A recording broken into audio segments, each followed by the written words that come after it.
Hey y'all, my name is Nat. I hope you're having a terrific day today, and for this video I'm going to be discussing why I decided to not finish the Throne of Glass series.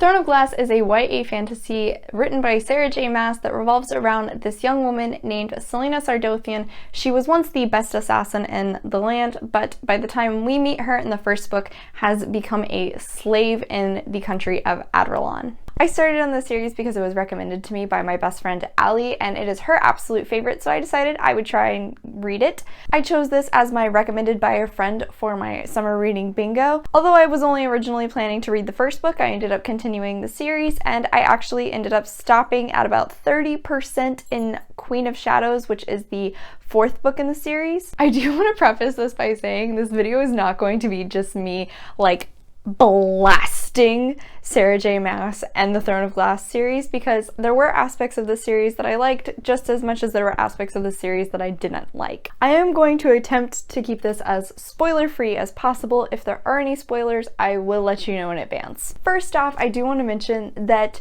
this is a fantasy series, and that isn't usually my go-to genre. I don't have a ton of experience with it. I do have a few series that I really enjoy that are fantasy, like say Harry Potter, but for instance, I have actually never read or seen anything Lord of the Rings.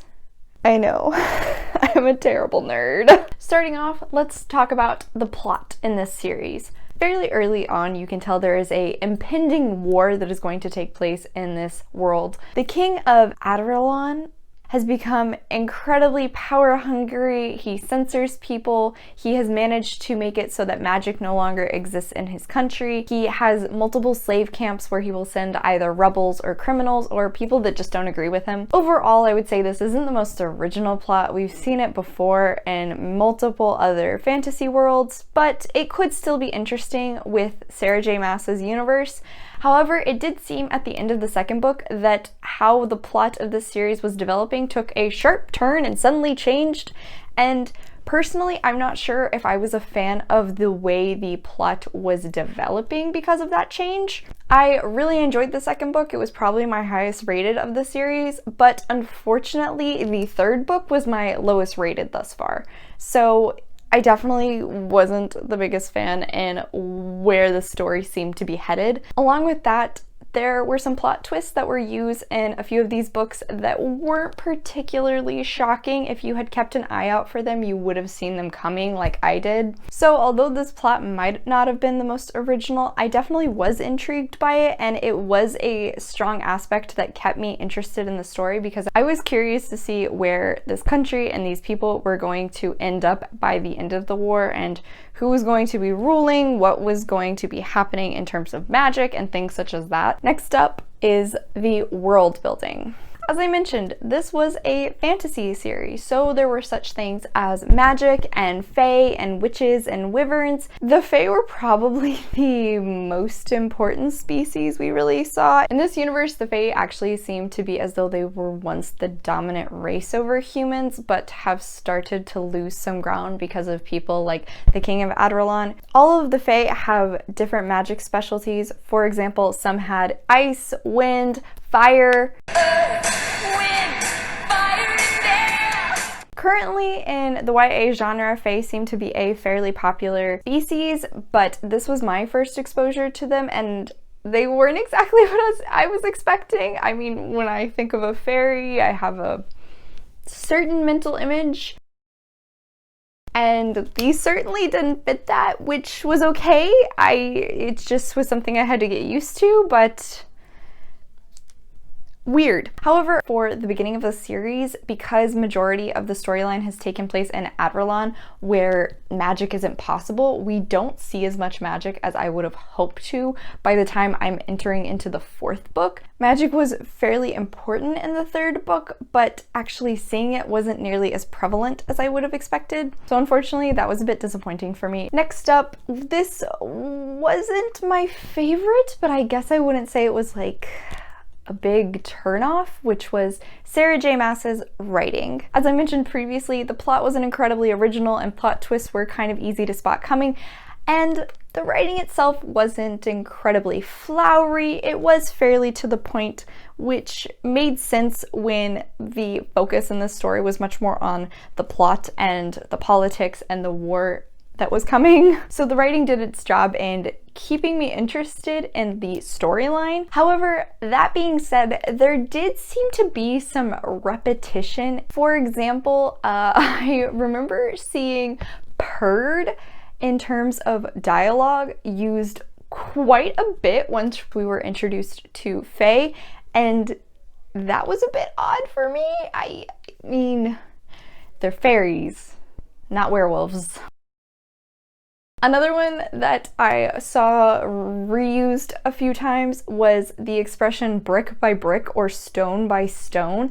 That was used a good few times in like the first 3 books. Finally, another piece that got repetitive after a while was anytime a peril was mentioned, it would suddenly be described fairly in depth, and it didn't always make sense with the scene. If, say, Selena was going to a ball and she was describing her dress or other people's gowns, made sense there.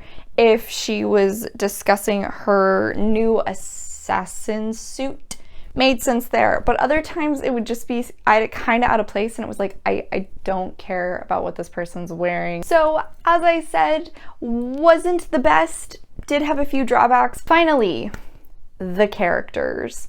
I am very much a character-based reader, and unfortunately for me, the biggest drawback in this series were the characters. I had a fairly hard time identifying, connecting, or empathizing with many of them. First and foremost being Selena. Selena was definitely the most fleshed out character. She was the most well written, and as the main character, that's what I would expect.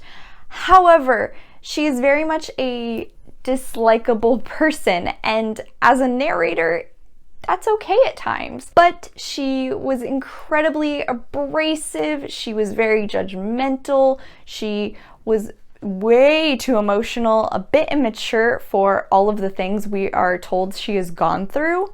And because of all of that, it made it very difficult to root for her in this story. Thankfully, by the 3rd book, she was becoming a bit more bearable after she had essentially her butt kicked like 5 different ways, and she finally realized like, oh, maybe I'm not the best assassin anymore. All male characters who had any sort of reaction with Selena, it seemed that they fell into one of 3 categories. They were either in love with her, they wanted to kill her, or they were related to her. I think that also tied into my dislike of her as well, because she was such a dislikable character. I had a hard time believing so many men were interested in her, no matter her beauty. If you're a 10 but your personality is a 2, I'm sorry to say, you should be a 2. Going a bit more in depth in some of the male characters, Dorian, who is the prince that takes Selena out of the slave camp and enters her into this competition for his father's champion. In the first book, he was very much a cardboard cutout of a hot guy, and unfortunately for me, he never moved past that in personality. We started to see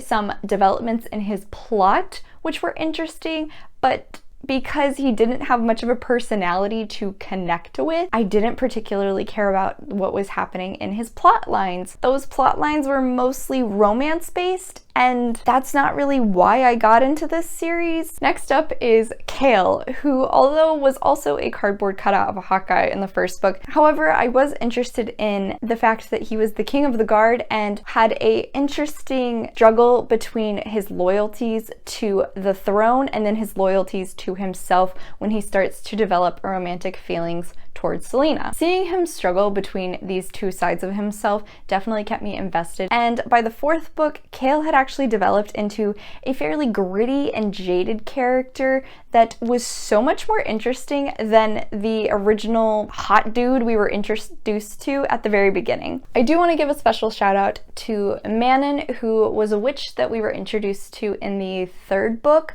And although she didn't have much of a personality at the beginning, that made more sense after we read more of her point of view and learned that she was actually brought up to not really have any emotions and be a killing machine. However, as her storyline progressed, we do start to see little sparks of emotion that were very different from what she was supposed to be. By the point I stopped, Manon was actually probably my favorite character, and I was very intrigued to see how she was going to change into something more.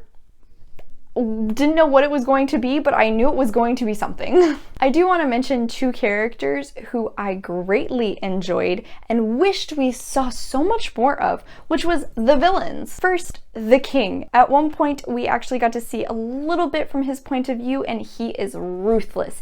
Reading his section sent shivers down my spine. It was like getting to peek into the mind of a serial killer? No. A mass murderer? No. A mix of those two? That would work. As I said, the king was incredibly power hungry. He was narcissistic. From what we read, it seemed as though he always was the smartest in the room and was always 2 steps ahead of everybody else. I wish we could have seen more of him because I was so interested in the little bit we did, but unfortunately, I think that was maybe 1 chapter in like 4 books. I also want to mention Arabin, I think.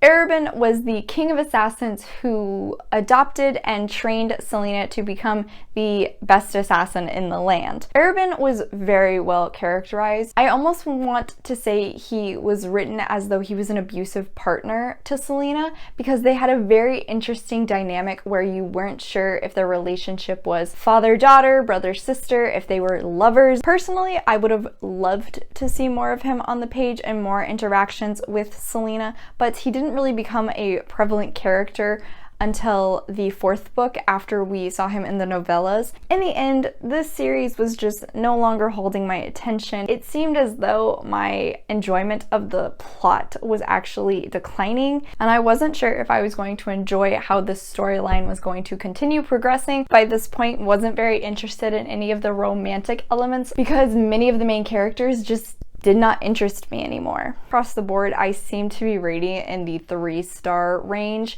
and I just have too many books and too many series on my TBR to push through another 3 books, one of which is like 900 pages, if I'm only gonna rate them all around 3 stars. All right, y'all, so that is it. Thank you so much for coming to my channel. I really appreciate it. Make sure to hit like and subscribe down below.